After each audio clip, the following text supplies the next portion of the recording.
following program contains themes and scenes not suitable for very young audiences. Parental guidance is advised. Miyerkules, May 28, 2025.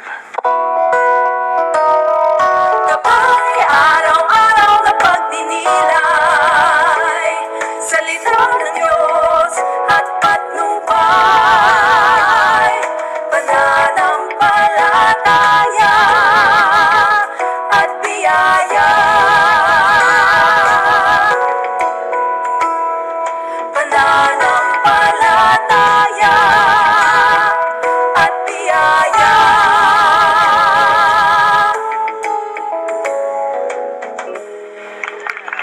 Isang mapagpalang umaga. Yes, we are live. Thank you, Lord, for we are alive. Welcome po sa ating programa, Gabay sa Biblia sa Radyo. And this is the Wednesday edition, your midweek blessing sa pagising. Kasama niyo po dito sa studio, Coach Jace Libiran, and over our Zoom online. Kasama ko ang aking partner.